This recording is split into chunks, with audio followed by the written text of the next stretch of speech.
non è facile. E mi ricordo andando indietro che avevo perso una scarpa, come succede negli incidenti automobilistici, sempre queste scarpe che rimangono così sull'asfalto, no? Bene, questo era il mio battesimo del Marocco, il mio battesimo in Marocco.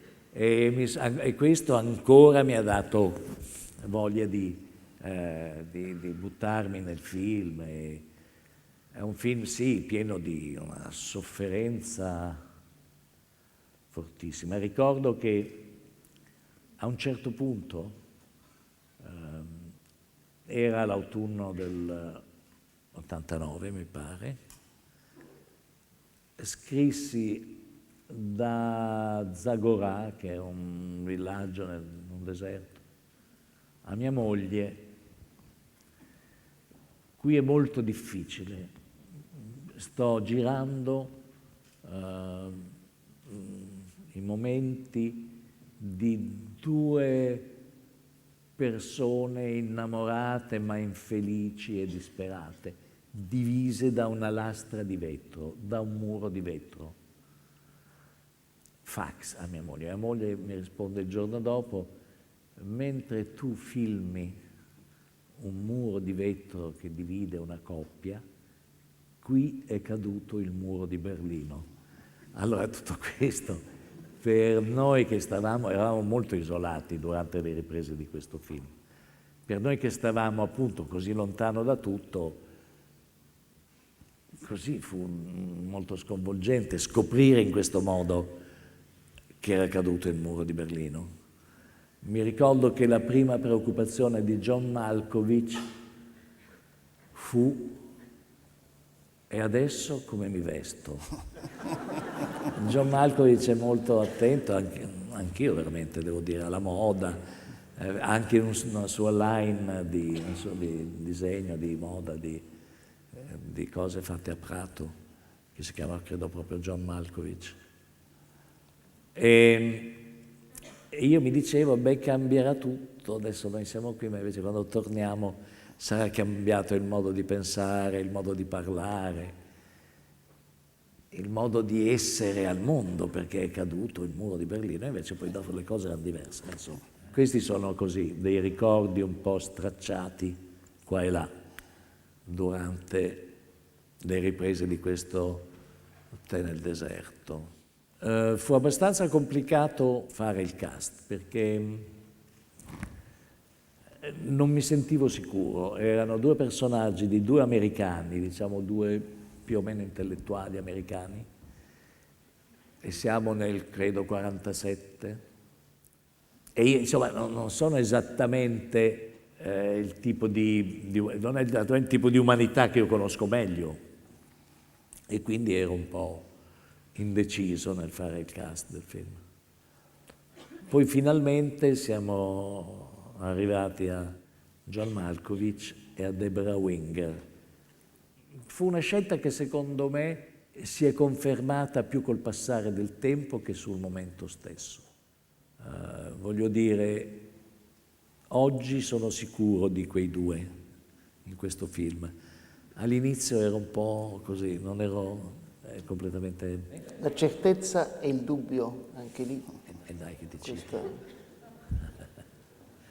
Sono molto grato per questo libretto, perché è un libretto, non so se li avete visti i libri sullo sguardo, i registi dello sguardo dei maestri.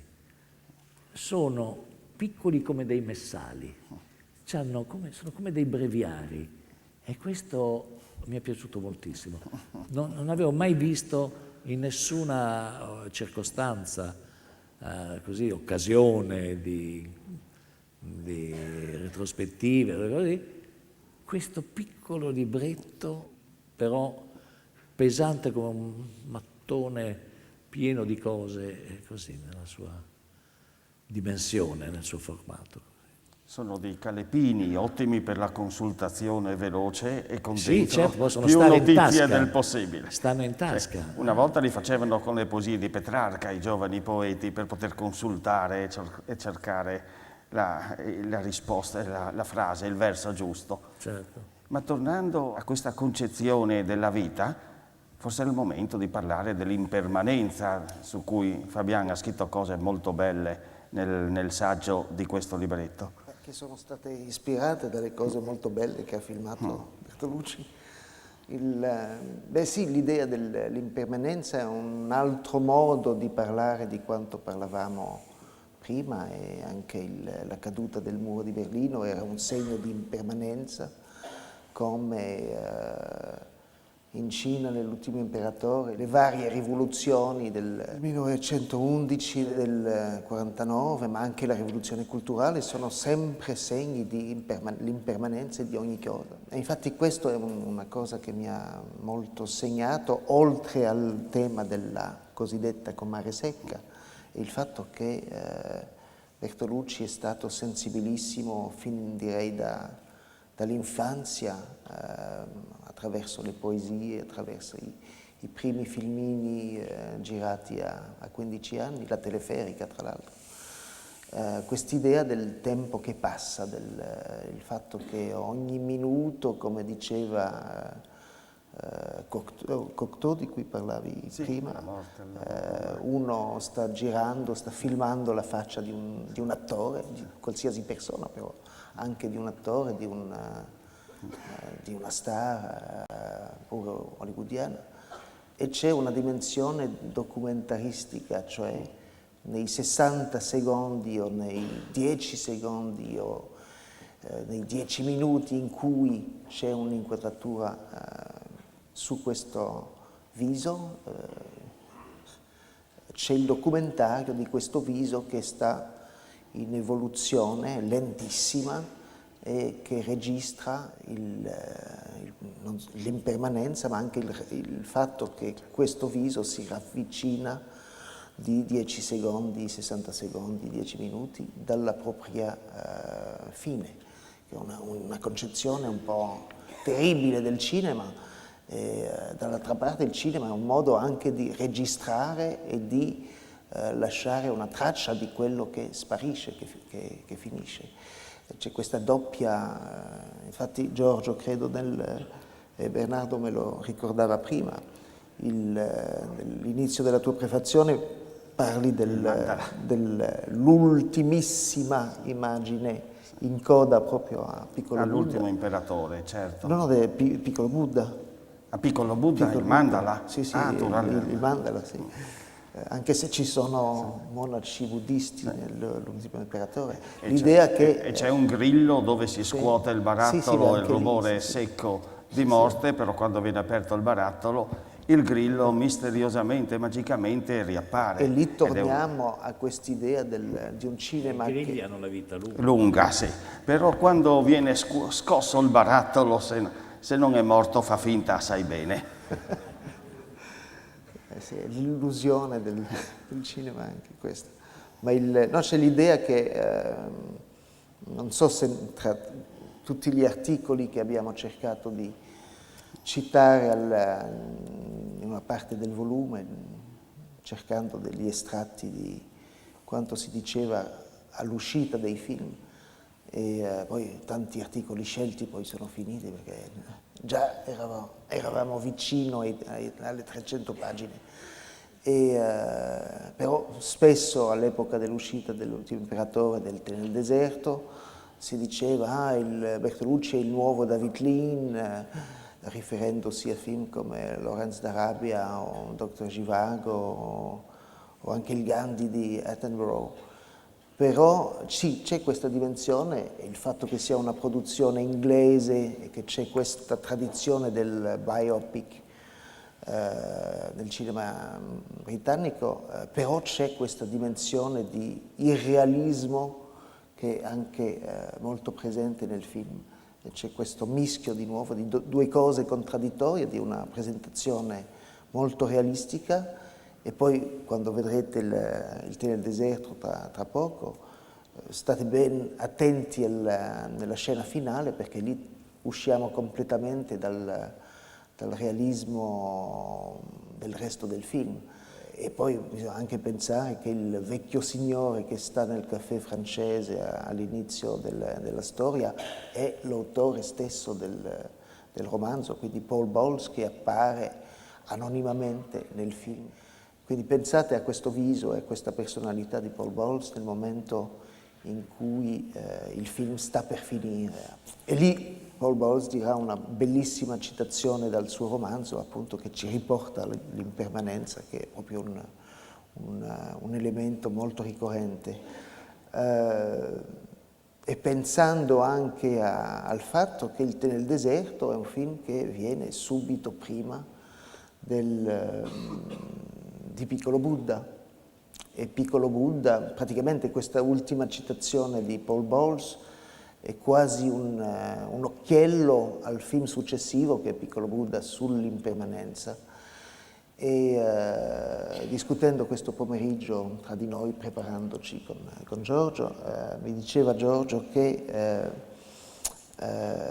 infatti in Piccolo Buddha, anzi mi ricordava il fatto che avevo scritto qualcosa nel libretto, nel messale di cui si parlava, sul fatto che Piccolo Buddha era anche un film assai interessante, nel senso che dopo che Bernardo aveva assassinato tante volte la figura del padre biologico, il maestro, il mentore, in tanti film, da un certo momento in poi c'è un rovescio di questa situazione. Dalla Luna in poi c'è anzi la ricerca del padre.